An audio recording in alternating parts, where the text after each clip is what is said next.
everybody. My name is Kyle the Irishman Morrow, and welcome to Nobody's Listening.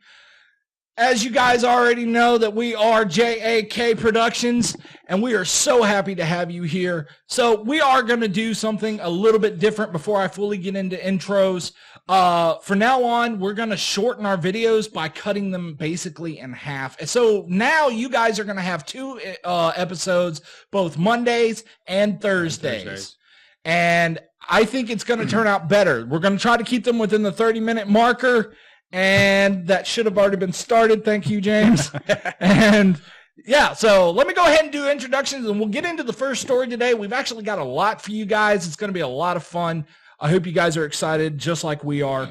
So on my right here, he's fat, he's lovable, he's cuddly. I would know. And his name is Alex the Fat Man Gregory. He's our Winnie the Pooh. He is definitely our Winnie the Pooh. On my left here, the starter of the name of JAK. He's ugly, he's fresh, he's new, and he can floss like the best of them from Fortnite is James. So we have actually got hellacious stories for you today. I mean, this is really exciting for us. I'm excited. Are you guys excited? Oh, yes. There's a lot of controversy that's about to go with this first story, and I'm going to apologize now because I'm going to have to be a little bit long-winded because there's such a long story to talk about. But apparently, Blizzard has shot itself in the foot. Both feet. Both feet. So While running. And the worst part is they actually did this at BlizzCon. So keep this in mind. This is basically their platform. Mm-hmm. I mean, this is what they do. The Comic-Con of Blizzard. For Blizzard themselves. I mean, they created such games as WoW, so many others. Overwatch, and of course, Diablo, which is actually the game that we're actually going to talk about. Now, I'm going to go ahead and let you guys know that we're not the biggest Diablo fans, so we're looking at this from a naive perspective. An outsider's point of view, yes, if you will. So he has never really been, or actually I played maybe 5 minutes. Maybe at most. I've played maybe about 10 to 30. Alex, on the other hand, has played a little back in college 10 years ago. Yeah, so he's got the most knowledge, so if you're looking for stupid stuff, him, medium stuff, me, and then whatever I can remember. What he can remember from old age. But no. So apparently, the new Diablo game, Diablo Immortal, is actually going to be a phone game. Mobile gaming. Yeah. Now, I know that a lot of fans I know a ton of fans are absolutely furious with this decision that Blizzard has decided to make.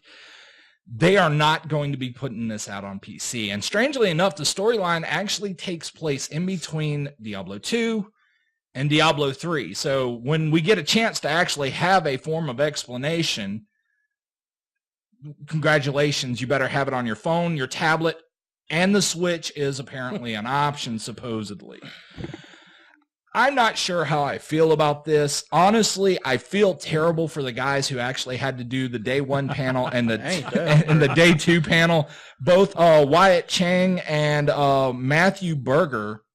I feel like these two guys drew the short end of the straw. Lambs being led to the slaughter. I mean, you could see from the minute they went out in the first panel, especially Wyatt. Wyatt was my favorite to watch because he immediately came out with this look of terror of, you're sending me to do what? Yes. Like, he came out with that half crooked smile of, okay, here we go. And that's kind of how it felt. He knew. The crowd in itself was met with either way, one of two things, booing or awkward cricket silence. Now, I don't know about you guys, but I watch a lot of game stuff. I'm very interested in this kind of stuff. So I like seeing new videos for video games and so forth and whatnot.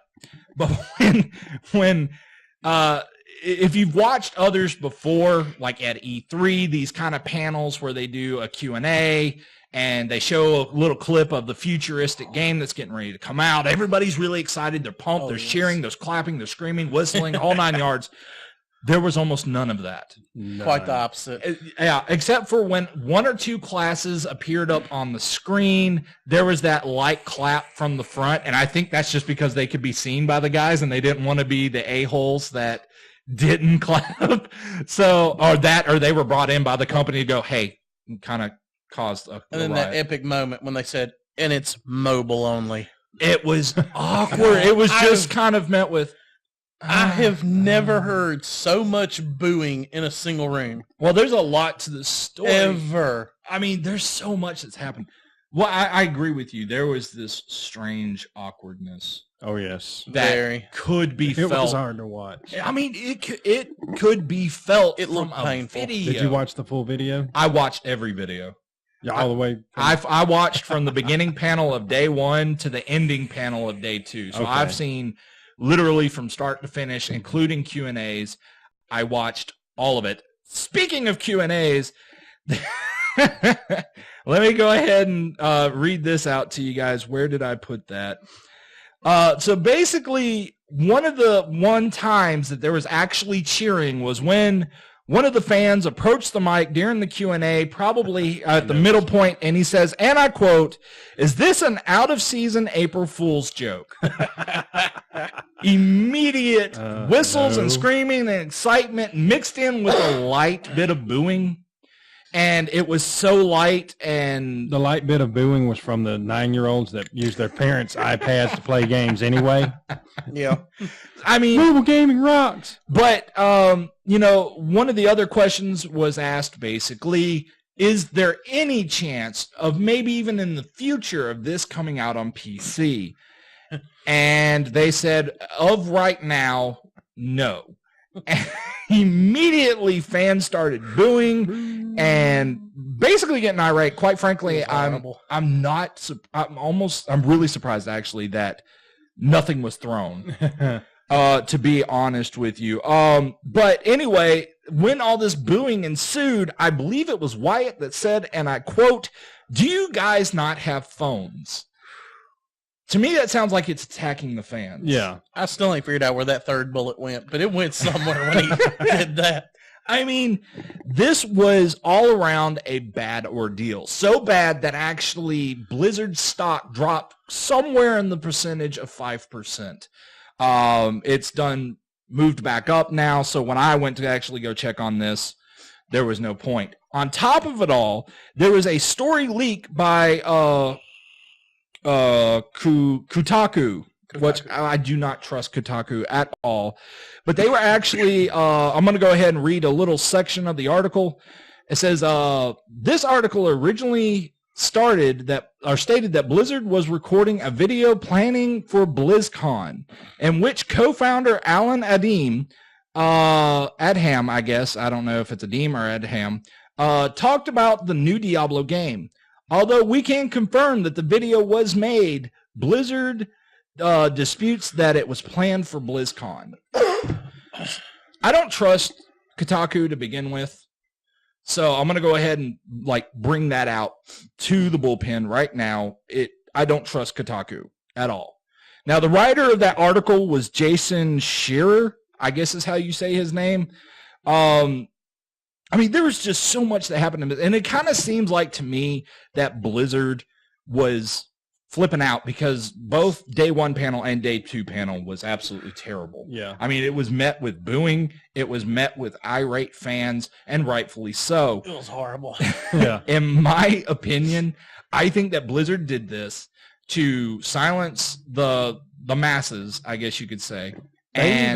They even stopped counting likes and dislikes on it. 'cause They there's so did. many They dislikes. actually Oh, did. Lord. And if I'm not mistaken, I think they started getting rid of comments as well. Yeah, I read that also. So I'm not entirely sure on that. Don't quote us on that. But if we're not I mistaken. remember actually reading about that, and there were people actually making the comment of, so how long till they delete this comment? yeah, well, I saw that. I mean, one it too. was in the neighborhood of, 8,000 likes versus Something to that nature. how many hundreds of thousands, 40, 50, 100,000 Dislike. dislikes? Well, I mean, this is the thing, though. Your fans, Blizzard, and this is talking to Blizzard, are PC gamers. Mm-hmm. So it would be, I guess you could say, smart to put your games On the on PC. Now, on the other hand, I do understand why Blizzard is doing this. They are trying to bring a new fan base in. It is a company move. But when you start ignoring fans are going to get, angry and irate. And they did ask other questions, such along the line is, are there other things? And they did say yes, that there are other production teams that are working on other Diablo things. This was during the panel too, so this obviously, I don't know if this was a Hail Mary and the guy said it and wasn't trying to save face. Trying to save some face, because I mean his career is on the line. I feel bad for you guys, Wyatt and Matthew. We do not hate you guys. And let me go ahead. Did anybody else, if you have seen the day 1 panels and the day 2 panels, did y'all think that the guy, the historian on the second day, his name is Sean Copeland, he was awkward? I didn't catch that. I did, and I kept looking at him like they picked, apparently, the guy from the first day was like, I'm not going back out there. And they were like, historian, come here. Can you blame him, though? Yeah, and he's like, I get to go on stage? All right. And he was just, it was so awkward. But, I mean, what do you guys think? Do y'all think that this is a stupid move by Blizzard? Do you think that maybe fans have a reason to be outraged? What are you guys' thoughts? You know, give me a break. Me personally, if that is the only thing they're going to do with Diablo for another, 8 years, it's a stupid move. Yeah, it's a stupid move. I mean, the last thing that Diablo players have gotten was a patch back in 2017. Yeah. The last game that was released was back in 2014. But I've been waiting how long for a Left 4 Dead 3? And you haven't got. So imagine if they said that the next one was coming out. But it's for phone. I would not. Same concept. I mean, a lot of these people, they've been waiting for the next Diablo game, and they finally get a main panel. It's Diablo related, and then they find out it's a phone game. I'm surprised Chairs didn't end up on stage. And is it certain phones? It's going to end up having. It's going to have to be some high end phone, I'm sure. It's You're not going to be able to do it with your $200. Yeah, it's going to be like on Droid and iOS, so Apple. See, at least when Bethesda did their whole thing and did the whole, we're doing a Skyrim for the phone, they covered their asses. They went, okay, this is not releasing yet. It's going to be a while. It's probably going to be next gen, but we are working on the next Elder Scrolls. Yeah. We have began work. At least they had something to back it up with, going, look, here's a preview trailer. And yeah, it was vague, but at least they covered themselves. Well, I mean, to me, it seems like that's what they should have done in the first place. Now, because I don't trust Kotaku, maybe they're right. Maybe Kotaku was right, and they were planning on showing a Diablo video, and they backed out of it, and so they didn't even bother bringing it with them. If it was me, at least on day 2, panel 2, they should have played the video. They could have had somebody from corporate or whatever go, hey, dude, I need you to email that video now. Yeah. Like, people were pissed. They were booing, and it was nasty. Something would have been better than nothing. Yeah. Right. So, I mean, all in all, I'm not sure what to believe because, again, I don't trust Kotaku at all. I do not. Blizzard is a company first and foremost, so obviously they're going to go with the money choice, as always. It's kind of in the air. I want to believe that maybe there is a Diablo 4 coming, that they originally did make a video that was supposed to be played, that they decided to scrap for whatever reason.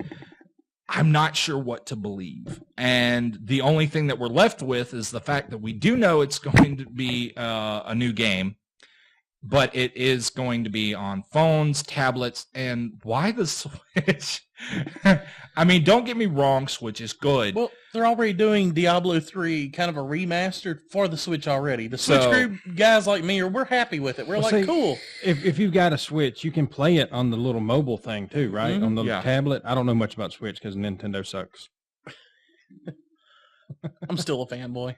Yes, they have peeved me off with a certain thing they did, but everything else they do, I like. Yeah, we actually talked about that our last episode, so you can go and check that out. Mm-hmm. But I mean, all in all, I'm left to think that maybe there was a video done. Maybe it got scrapped. Maybe they're trying to save face and they put out a little article and then immediately denied it. I think they kind of threw Kotaku under the bus, which is saying a lot because I don't trust them. So because I don't trust them, I'm not sure if to believe Blizzard, which is basically a humongous corporation, or this gaming journalists who are very biased in the beginning. So I'm not sure what to think. What do you guys, I mean, do you Never trust the corporation. never trust the corporation? What about yourself? Do you trust the journalist or do you trust the corporation? I think somewhere in the middle is what's really going on. That's what I think. I didn't mean to cut you off there. Oh, you're fine. Okay. But yeah, I was actually thinking that same thing. Somewhere between one and the other, there is a little truth. Yeah. I'd like to think they probably do have 4 in development. They just Maybe. wasn't ready to actually say anything. Right. I mean, it could be 50-50. What do you guys think? Let us know down in the comments below. We In the would comments actually, below me. we would absolutely love to hear your opinion on this take. Yes. Are you a huge Diablo fan? Have you played Diablo since you the never heard beginning, of since it? basically 1996?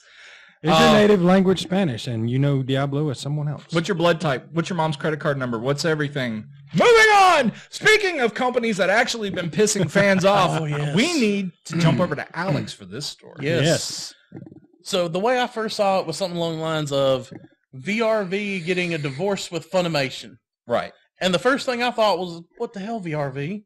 Why are you doing this? Now, for those of y'all who don't know, VRV, Verve, I've heard it said both ways, is a streaming service mostly for nerds. It's the majority of anime, nerd shows, so on and so forth. If you're a nerd, it's cool to check out. Because it does cover more than just anime. It is, Nerdist and Rooster Teeth and shows like that. Yeah. Yeah. I like me some But in Rooster recent Teeth. news, they announced that they were getting rid of Funimation. Right.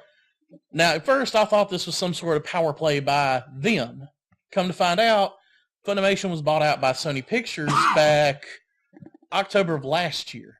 Okay. And they had to honor the current contract up till the Time 9th. of this recording, the night. The 9th, actually. I think Yeah. that's- the day of this we recording. checked that Yeah. earlier. I was I like, think it's that the was- night. yeah. It happened So today. as of today, Yeah. a majority of Funimation shows are being removed because Funimation did not renew their contract. They wanted to stick with their own thing to make their platform better. So they're going to have their own streaming platform? Well, they've had Funimation now for a while. I've actually got both because they had part of their library on VRV. Right.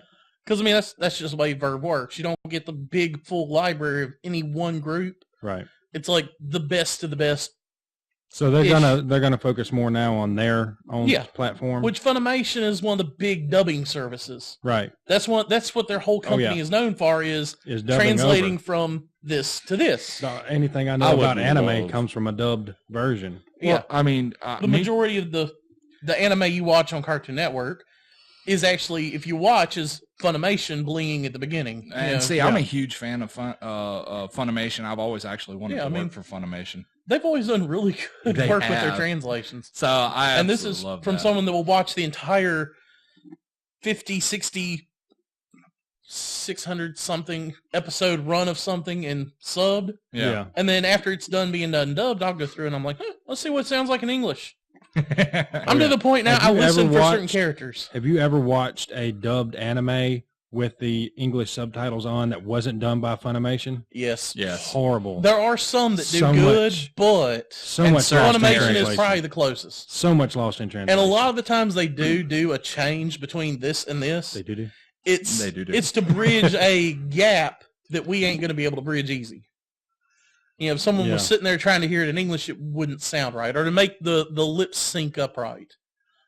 So So watch that audio drag. it's- Yeah. That audio drift. yeah, It'll get you. It'll get you every single time. yeah. At the same time, it's kind of sad because you're going to have both now to get everything. But on the flip side, Verve did turn around and add in High Dive, which is another big dubbing group. Okay. Shows like Kill La Kill, Akame ga Kill. They've added a whole new library to their thing and adding more since the big split. Okay. Now, there are certain shows with pre-existing contracts that will still air on Verve.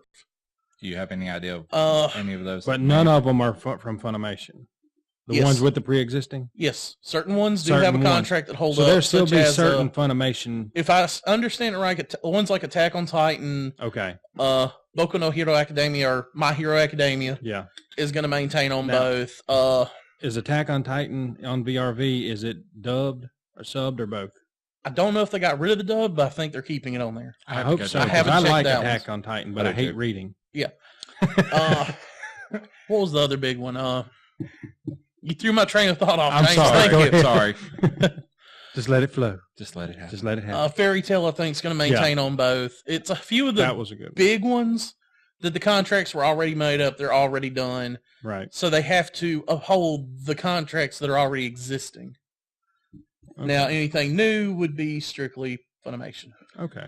I think it's time to move on to the next story. Ah, yes. That one was just kind of a little bit of a teaser. Yeah. If any more information does come out, though, we will let you Yeah. guys know, of course. Yeah. But I've got some great news. I'm excited about this one. I know these two are too. So apparently, MIB, a.k.a. Men in Black, is going to have a spinoff. Here come the Men in Black. Okay, we got to stop. Galaxy Defenders. But it's not going to be Will Smith and Tommy Lee Jones. Sadness. Wonk, wonk, wonk, wonk. No, actually, it's going to take place across the pond. It's not even going to be in New York, actually. It's going to take place in London, England. London. London. London. So expect SJWs to take control of this immediately. Oh, yeah. But I am Circle impressed. jerking women. But I'm not gonna lie. I'm actually kind of impressed with the cast selection. Yeah. And we have Agent H that's going to be done by Chris Hemsworth. Thor. I like Chris Hemsworth. I act like I don't like him because Christina thinks he's pretty. Anytime your wife loves an actor, you Yeah. hate him instantly. I It's just like, have to hate him around it, but I do like Chris Hemsworth. As long as he's not playing the stupid It's like character like he did in the Ghostbusters. it's like you're a damn good actor, but I have to hate you. Because my wife thinks you're pretty. That's basically what it boils down to. He's also going to be teaming up, if you've actually seen Ragnarok, with Tessa Thompson playing as Agent M. Agent M, so he's going to be in... So those two are going to be working together again. And who did she play? In? She was the Valkyrie. Okay, all right. You know what I'm talking about? I know.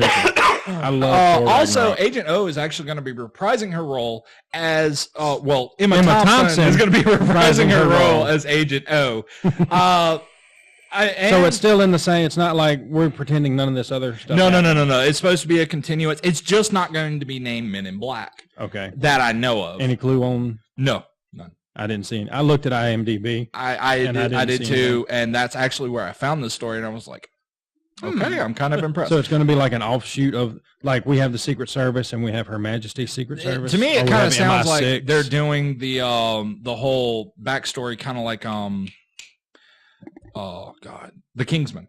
Okay. Kind of like that, the sister or brother company that does the exact same thing just across the pond. With a different name. With a different name. Now, the director is actually going to be F. Gary Gray, who is also known for The Fate of the Furious back in 2017, Straight Outta Compton in 2015, and Law Abiding Citizen back in 2009. Oh, I love Law Abiding I did Citizen. too. So I kind of am I expecting don't a like little anything bit. Fast and the Furious related. I don't anyway. either. I hate it. I was done with it after the third one. Yeah, they should have let it there was die a then. third one? There was. There- There was, supposedly. I saw bits and pieces of it. Other than that, we also are going to have Liam Neeson. Now, Liam Neeson has been said that he is going to do this film, but we're not sure what role he's going to play. Now, there is rumor that he is going to play the same role that Zed did just for Across the Pond. Okay. Well, the actor that played Zed, he's passed on. It was, Yes. Who was that? Rip Torn? I think that's his name. Yeah.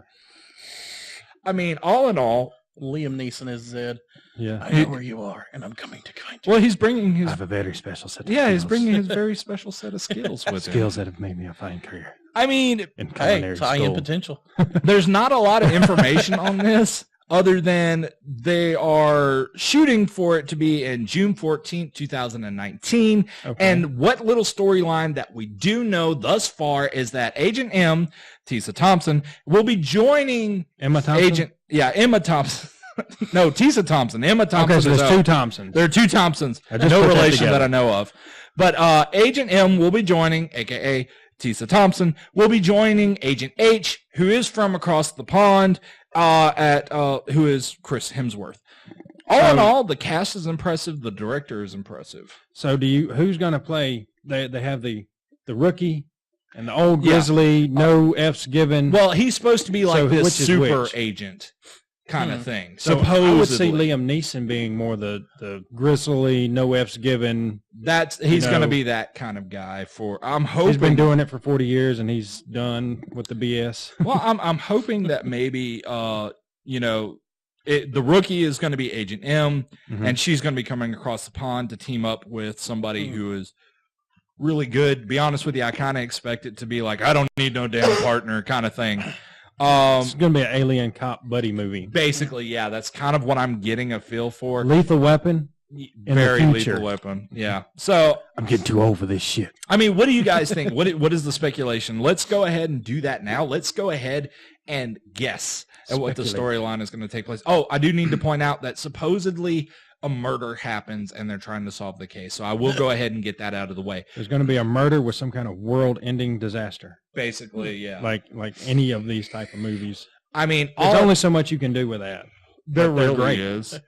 Liam Neeson saves the world. He's fought bears. Yeah. He's gone above and beyond to get his daughter back. How many times? You have to start questioning his parenting skills. Yeah, I blame bad parenting.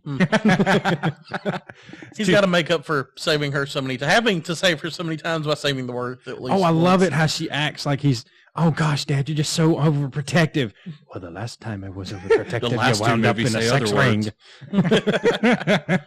I mean, to me, with Liam Neeson and Chris Hemsworth and Tessa Thompson and Emma Thompson. I'm not a big Emma Thompson fan. I mean, she did do Nanny McPhee, but that's about as far as we know with her. I think she was cute back in the day. Hello, children. Yeah, that's about as far as it goes with her. To me, I'm kind of impressed with the cast. I'm impressed with the director. We have an idea of what it's supposed to be about. We definitely know where it's going to take place. Do you think that this is going to be like the next big thing, or do you think this is going to be Ghostbuster flop? No, I see this one doing really good. Really? I knew Ghostbuster was going to flop the moment I saw the director and the moment I saw the cast. Not saying anything bad about the actors individually. No. But knowing the director and his track record, I had no hopes for it. One of the big things to me that will make or break this, if the worms are back, little worm aliens. The little, were they Mexican worms? It's what it sounded like. They had a very distinct accent. Yeah. They do. They all sounded like Cheech Marin. They kind of did. They sounded like the first place they landed was in a weed field with Cheech and Chong. Yeah. And that was the accent they went with. But it worked for them. Are they going to change the accent now that they're across the pond? I don't know. That would be awesome. Maybe make them an Irish accent. Hey, man, quit busting my balls. Quit busting my balls, Agent H. Does anybody have any whiskey? I need some for my coffee. They were alcoholics in the other movies. They were alcoholics, and now they can continue that. Yes. With the new worms and just make them even worse alcoholics. Yeah, More stereotypical. More stereotypical than ever. I don't know. I'm impressed. What do you guys think? Do you think that, this spinoff is going to do well? Do you think it's going to flop just because, they've changed so much about it and it's not going to have our most famous duo? Do you think they'll make cameos? They might make some type of cameo, but that just now crossed my mind. I didn't even write that down. I hope they make cameos, but Tommy Lee Jones is getting older. Will Smith is older now. He's a little bit younger than Tommy Lee Jones was when they made the first one in '98. Well, also remember, didn't Tommy Lee Jones retire at the end of that one? The last one? No, the last one was a time travel thing. He was still working. Oh, no, it was the second But he one. wasn't in it much. It was it was the actor playing the young one. Yeah, who's that actor? He played I don't know, he wasn't. But either way, in the American version's the end of the second one, I'm sorry, because that wasn't the weird time one. The end of the second one he retired. The end of the second one he retired. Yeah. Then the third one came. Then the third one. Yeah, the time travel issue. Yeah. At the end of the first one, he retired. The second one, where they were coming back to get him. The third one, Tommy Lee Jones himself wasn't in it as much, but the actor that played Thanos and Cable. What is his name? His name escapes me. I usually know his name, and you know what? Put it at the bottom of the screen. Yeah. So, Future James. Future James. Bottom of the screen, right in that area. Right at the apron. right at the table. Yeah. Make it look pretty. But yeah, that's basically this episode. We're not going to do much more than that. We know it's short. We're doing this on purpose. Remember, if you 2 episodes a week now. Yeah, it's going to be 2 episodes a week now. So now you're going to be able to see us on Monday and Thursday. You're going to get plenty more of us. You get to see all of me twice a week. Moving on. But no, we hope you guys like it being done this way. We did check the, I think it's analytics, where basically we saw that you guys weren't really watching. 30 minutes in, kind of tinkered out. Yeah, kind of tinkered out. So we were like, hey, let's kind of put it in the 30-minute range. So we hope you guys enjoy us. Please comment down below. We'd love to hear from you guys. Like and subscribe. Like and subscribe. Like, share, and subscribe. If you want to give us a little money, Damn it, it's my outro. No, I'm kidding. We have a Patreon. We have. You want to give us like $5? We have a Patreon? Yes. I need a better streaming computer. Put that in the description down below. It's in our description. So, I mean, we hope you guys enjoy. We would love to hear from you guys. Like he said, please subscribe. Thank you, everybody. Just remember that we're JAK. We love you guys. See you Thursday. Deuces.